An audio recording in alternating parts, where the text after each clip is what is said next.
All right, everybody, we're back in eastern Pennsylvania. We got a nice moonlit night. We got the drinks, right? And on the way back from Pittsburgh, we were listening to a podcast that Arkham Reporter. Shout out to Arkham Reporter. What's up, Damien? He was listening to the podcast that we had done in the summer, where I used my buddy's bathroom as a studio. We did a thing, and I just wanted to know. We're going to go into what James thought of our conversation, and also then we'll segue it into, obviously, the subject of Lovecraft in particular. So, what'd you think, James? I liked it. The work that Damien's doing, he's essentially, I think I've listened to 5 of his podcasts now. He's a young fellow from, I think, South Africa that's assigned himself the duty of doing the audio curation of H.P. Lovecraft's work and life, which is pretty impressive. Lovecraft was a guy that did work for other writers, even less accomplished writers, during his life, and literally starved himself to death as an actual starving artist. He's underappreciated.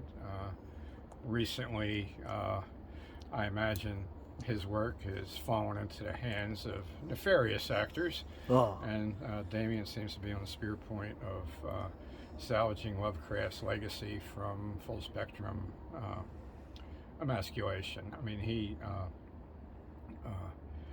he put out characters that were sub-heroic. Lovecraft trafficked in horror that would really appeal to the modern person. It wasn't like an Odysseus story or Beowulf where some hero is going to crush the monster. It was a deep horror. The monster was something that couldn't be combated. So I think having a level head curating that as opposed to the people that it's commercially fallen into is very important. Yeah, well, when I was listening to it too, I was kind of like, I felt bad. I realized he was trying to get at a deeper thing. I kept bringing up the woke stuff, right? And Damien was getting at, but even stuff that's not. There seems like there's a cultural, like the stuff is not as good, even from people that were good. He was bringing up Ridley Scott as an example, and I don't think I addressed that well enough. Obviously, cultural capital is sort of like you only have so much, and it's like an isotope, right? It depletes over time, and the stuff that's closer to the essence, right? Closer to when you had more of it, regardless if it's leading towards the direction we have now, it's going to be just better. The people creating it are going to have more life experiences that hone and shape them and give them a better, in my opinion, outlook, okay, than the wasteland that you have now. So, and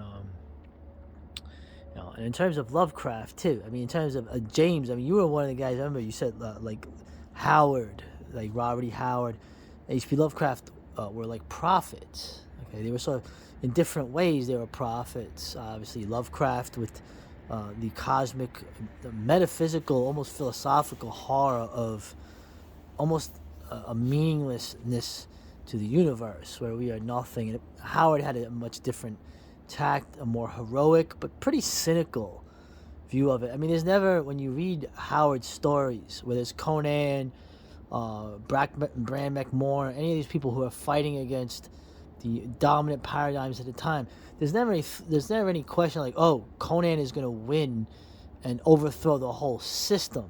That's not even that's not even a thought in it. It's just that these men are going to survive with their humanity intact through heroism, right? Whereas, of course, Lovecraft is a little more grim. But anyway, that's just my thoughts on it. In terms of, we'll go over like when you first heard of Lovecraft or when you first read a story of Lovecraft. Like where were you when you first saw Lovecraft or read Lovecraft? And I'll give you my anecdote. It'd be about 1978 Oh. at Walden Books in Oh, the Walden. Washington Mall in Walden Washington, Books. Pennsylvania. I was going there searching for more books. My father would bring me home a book every week. Edgar Rice Burroughs, Robert E. Howard, mostly adventure books that I would read, because I'd only been reading for a few years and I was really into it. And I started not eating lunch because I'd get 50 cents a day for lunch. That was $2.50. That was $2.25 paperback books. So I'd get like a Tarzan or John Carter of Mars story, then I'd get some Robert E. Howard novel. In the notes to the introduction to one of the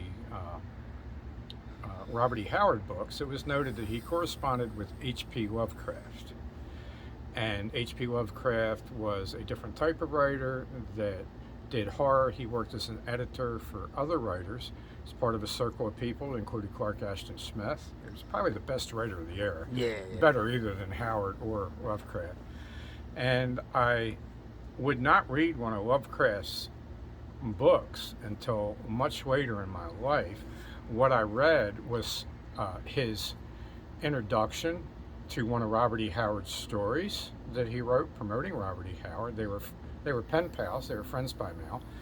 And I read some letters, some outtakes from letters between Howard and Lovecraft in which they debated barbarism versus civilization, with Lovecraft promoting civilization and Howard promoting barbarism.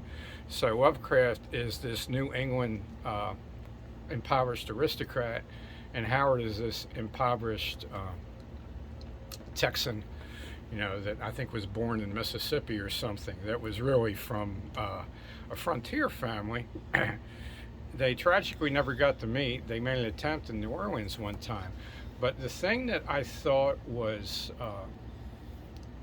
what made me interested in Lovecraft was two Howard stories.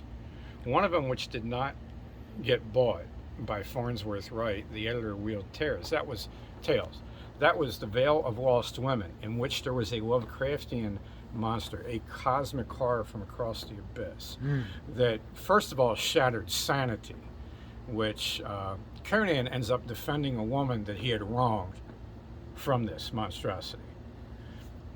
And the most graphic one of my favorite Robert E. Howard stories, was titled Zuthal of the Dusk, in which Conan and his slave girl, Conan's thinking of just killing the slave girl and putting her out of her misery because they're the last survivors of a wiped out army and she's dying of starvation and thirst.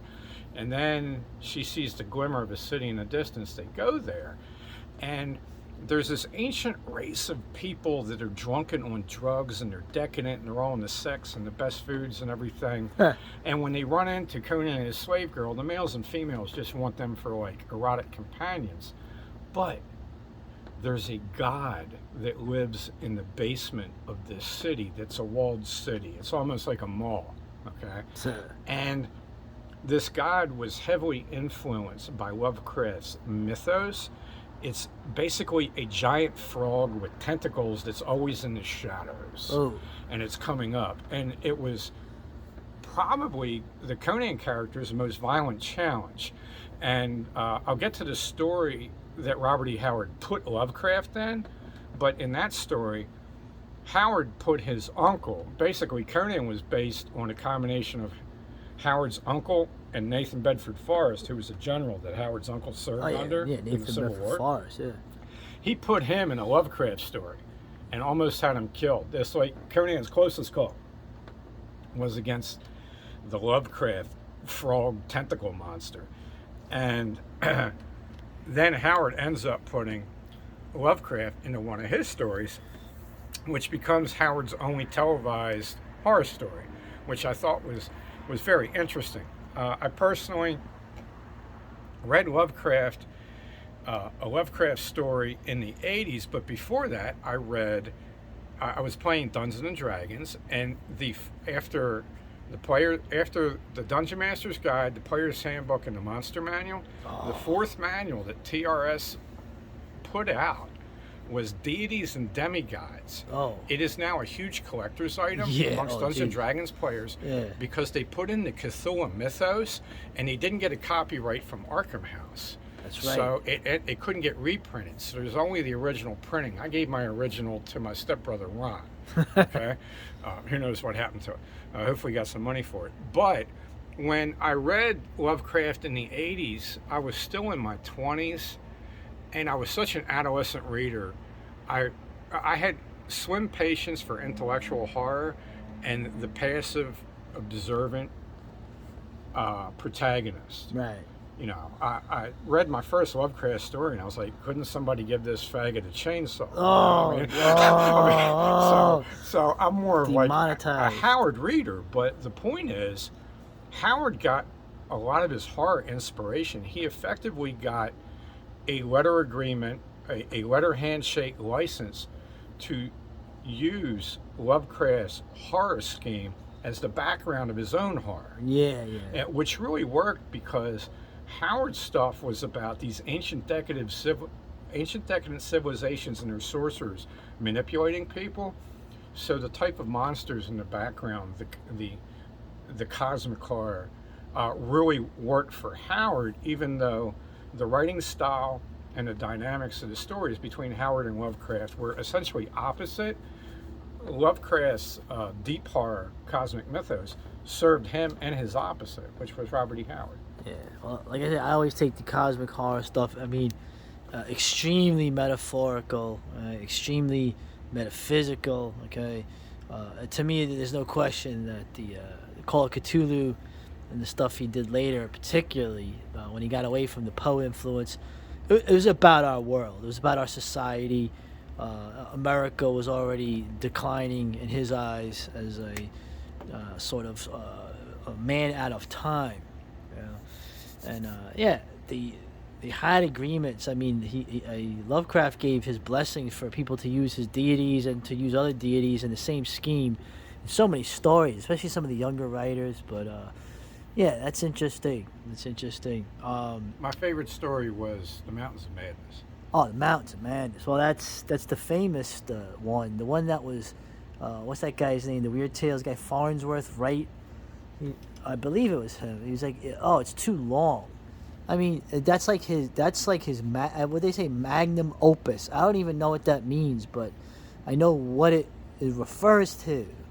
And like, well, At the Mountains of Madness is like the magnum opus of Lovecraft. It's like, you know, also very metaphorical, as we were saying about the blob creatures, the Shoggoths, who are basically like bred to be like the mass slaves of the the elder things or whatever. And now every other person in America seems to be a blob thing crawling around. Yeah. I have been boarding trains and offloading from trains with the shambling shibboleths of land whale America. One note: I play a competitive card game with a father and two sons out in Portland for about 4 months of the year over the winter. And it's called Smash Up, and you'll have like 70s action heroes against Vikings, against ninjas, against kung fu superstars, against ancient Greeks, whatever. There's all these different factions, and you take two factions and you combine them. My favorite is the aliens, where you get the terraform planets and stuff like that. But there is a Cthulhu faction, which is very powerful, and sometimes people won't even, they'll say, we're not playing with Cthulhu because we don't want to deal with the madness cards. I've also played a game by Chaosium. Chaosium, yeah. Where you're on a board and you each play a character and you have a sanity rating. And you try to go discover the truth, and it's cooperative. You're working together, and that's probably the most fun I've had with Lovecraft's work is when it was distilled into that game, and you get together with your. Was that Arkham Horror or Eldritch Horror? You probably don't remember the name of it. They had different. I think Chaosium was the company that worked on it. Well, I do know that my favorite anthology of short stories by Alice B. Sheldon or James Tiptree Jr. was actually published by Arkham House. Arkham House, yeah. And the title of the anthology was Her Smoke Rose Up Forever, which is the title of one of this woman's stories. There's something really resonant about what Lovecraft did, and Howard paid him back by putting H.P. Lovecraft in his novel, Pigeons from Hell, Oh, yeah. about two New Englanders driving through the piney woods of Mississippi and running into a horrific situation. Right, Pigeons from Hell. They actually made a thriller episode, the Boris Karloff horror anthology. All right, well, hey, we're up. Time's up. Good stuff.